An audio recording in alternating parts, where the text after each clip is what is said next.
Hi കൂട്ടുകാരെ, എല്ലാവർക്കും സുഖമാണോ? എല്ലാവരും ഫുഡൊക്കെ കഴിച്ചോ? 12:30 അപ്പം ഞാൻ എല്ലാ ദിവസവും കുക്കറിനകത്താണ് ചോറ് വെക്കുന്നത്. വൈകിട്ട് കുക്കറിനകത്ത് കുറച്ചരി അങ്ങോട്ട് ഇടും, 2 സീറ്റി അടുപ്പിക്കും, അവിടെ വെക്കും, അത് കഴിക്കും. കറിയൊന്നും അങ്ങനെ വെക്കാറില്ല. ഇന്ന് ഞാൻ ചോറ് വെച്ച് അരി അടുപ്പത്തിട്ട് കണ്ടോ. അപ്പം ഇന്ന് നമുക്ക് മീൻകറിയാണ്, ഓമയ്ക്കാത്തോരനുണ്ട്, പപ്പടമുണ്ട്. അപ്പം ഇതിൻ്റെയൊക്കെ കഥകൾ കൂടെ പറയാം. മീൻ കറി ഒരു 3-4 ദിവസം ആയതാണ് കേട്ടോ. ചൂടാക്കി നമ്മളിങ്ങനെ വെച്ചേക്കും. അതുകൊണ്ട് അത് ചീത്തയാകത്തില്ല മീൻ കറി.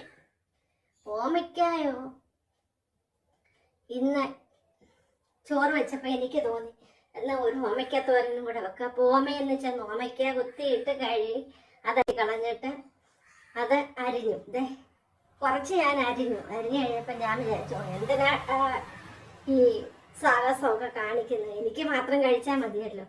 അപ്പം ഞാൻ ഇങ്ങനെയാണ് അരിഞ്ഞു വെച്ചിരിക്കുന്നത് കണ്ടോ. കഷ്ണമായിട്ട് അങ്ങോട്ട് അരിഞ്ഞിട്ടു. നോക്കിയപ്പോൾ ഒരു പച്ചമുളകേ ഉള്ളൂ. ഞാനപ്പോൾ ഒന്നും നോക്കിയില്ല ഗൈസ്, ചുമന്നമുളക് അങ്ങോട്ട് വാരിയിട്ടു. അതാണ് ഈ കളർ കണ്ടോ. ചുമന്നമുളക് അങ്ങോട്ട് വാരിയിട്ടു. നമുക്ക് മാത്രം കഴിച്ചാൽ മതിയല്ലോ, ആർക്കും കൊടുക്കേണ്ട ആവശ്യമൊന്നുമില്ല. പിന്നെ ഈ പപ്പടത്തിൻ്റെ കാര്യം പറയുവാണ് ഗൈസ്, ഇത് 1 മാസത്തിൽ കൂടുതലായതാ പപ്പടം. എൻ്റെ കെട്ടിയാൻ പോകുന്നതിന് മുന്നേ വാങ്ങിച്ച പപ്പടമാണ് കേട്ടോ. അപ്പം ഞാൻ അവിടെ നോക്കിക്കഴിഞ്ഞപ്പോൾ ഒരു ഡപ്പ എടുത്തപ്പോൾ അതിനകത്തിൽ ഈ പപ്പടം ഇരിക്കുന്നു. നമുക്ക് കളയാൻ പറ്റുമോ? നമ്മൾ പൈസ കൊടുത്ത് വാങ്ങിച്ചല്ലേ. എക്സ്പയറി ആയതാണോ അല്ലയോന്നൊന്നും ഞാൻ നോക്കിയില്ല. എന്തായാലും ഞാൻ കഴിക്കാൻ പോവുക. അപ്പം നിങ്ങളൊക്കെ കഴിച്ചോ? ഞാൻ കഴിക്കട്ടെ എന്നാണ്. ഇന്നത്തെയാണ് ഇത്. ഇന്ന് ഉണ്ടാക്കിയത് ചോറ.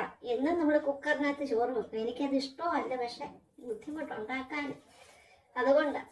അപ്പം ഇന്ന് ഞാൻ അടുപ്പ് കത്തിച്ച് കൊത്താനൊക്കെയാണ് ഇഷ്ടം പോലെ ഉണ്ട് ഗൈസ്. പക്ഷെ നമുക്കിവിടെ തോന്നണ്ടേ, നമുക്ക് ആർക്കും കൊടുക്കണ്ട, എനിക്ക് മാത്രം തിന്നാൽ മതി. അപ്പം എങ്ങനെയെങ്കിലുമൊക്കെ ഉണ്ടാക്കി കഴിക്കാം. അതുപോലെ എൻ്റെ സ്റ്റീൽ പ്ലേറ്റ് ആണ് കേട്ടോ. നല്ല പ്ലേറ്റ് ഉണ്ടെങ്കിലും എടുക്കത്തില്ല ഗൈസ്. ഈയിടെ നോക്കിയപ്പം കുറേ പാത്രങ്ങൾ എടുക്കാതിരുന്നത് മുഴുവൻ പൊട്ടി പറഞ്ഞു പോയി ഗൈസ്. എന്നാലും നമ്മൾ എടുക്കത്തില്ല. എന്തൊരു സാധനമായാലും വീട്ടിലിങ്ങനെ വാങ്ങിച്ചിട്ടുണ്ടെന്ന് ഞാനത് എടുക്കത്തില്ല. എന്തൊരു സ്വഭാവമാണ്. എൻ്റെ കെട്ടിയാൻ പറയാം, എന്തിനാടി വെച്ചേക്കുന്നത്, നീ ചാകുമ്പോഴിതൊക്കെ എടുക്കാനാണോ? ഞാൻ ചത്തു കഴിയുമ്പോൾ ആരെടുക്കുന്നത് നമുക്കറിയാൻ പറ്റുമോ? അപ്പം നമുക്ക് കഴിക്കാം.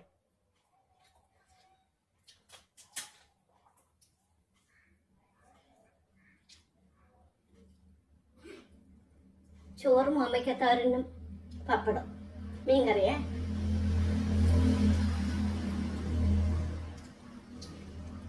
ഞാൻ എൻ്റെ കെട്ടിയാൻ പോയപ്പോൾ എൻ്റെ മീനൊന്നും വാങ്ങിക്കാറേ ഇല്ല.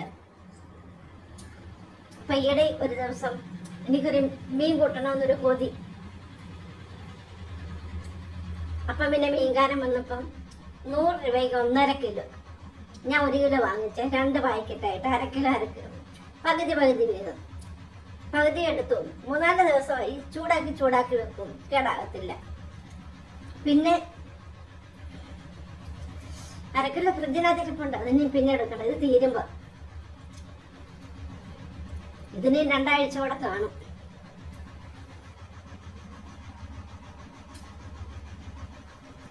നിങ്ങളൊക്കെ സ്റ്റീൽ പാത്രത്തിൽ കഴിക്കാനുണ്ടോ? അതുപോലെ അമ്മച്ചി എല്ലാം കൂടെ ഒന്നിച്ചെടുത്തോണ്ട് വരുന്നത് കണ്ടോ. ചോറും കറിയും പപ്പടം എല്ലാം നമ്മൾ ഒന്നിച്ചല്ല, വേറെ പാത്രത്തിൽ കൊണ്ടുവന്നാലും ഒന്നിച്ചിട്ടിട്ടല്ലേ നമ്മൾ കഴിക്കുന്നത്.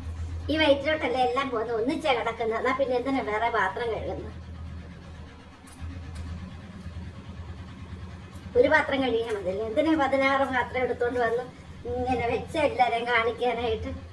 അതിൻ്റെയൊന്നും ആവശ്യമില്ല.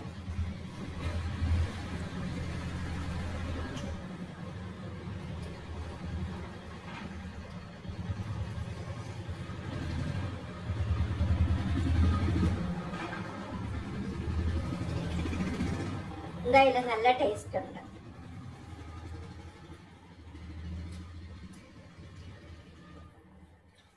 കൂട്ടുകാരൊക്കെ എന്തൊക്കെ കഴിച്ചേ?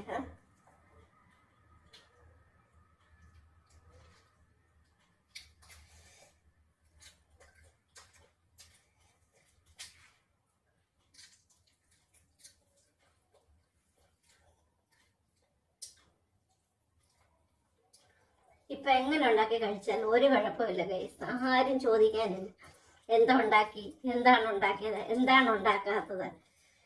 അയ്യോ അതുണ്ടാക്കിയില്ല ഇതുണ്ടാക്കിയില്ല. അപ്പൊ എൻ്റെ ഇഷ്ടമാണ്, എനിക്കിഷ്ടമുള്ളത് ഞാൻ ഉണ്ടാക്കി കഴിക്കും. ആരെയും നോക്കേണ്ട ആവശ്യമില്ല ഇല്ലേ?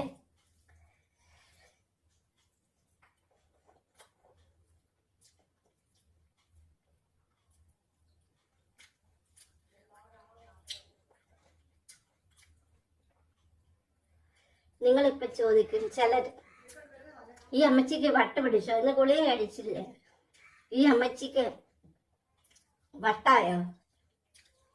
ആവാഹിച്ച് കെട്ടണ ഈ അമ്മച്ചിയെ, ആവാഹിച്ച് കാഞ്ഞിരത്തിന്റെ മരത്തേര്. ഇതുവരെ ആവാഹിക്കാനുള്ളവരൊന്നും ആവാഹിച്ചില്ല. അതുകൊണ്ട് ഇപ്പോഴും ഇവിടെ നിൽക്കുക. പപ്പടം എക്സ്പയറി ആയോന്നൊന്നും അറിയത്തില്ല. അഥവാ എക്സ്പയറി ആയാലും ഇപ്പം കുഴപ്പമൊന്നുമില്ല, സമാധി ഉണ്ടല്ലോ ഇപ്പം, അതുകൊണ്ട് പിന്നെ കുഴപ്പമൊന്നുമില്ല.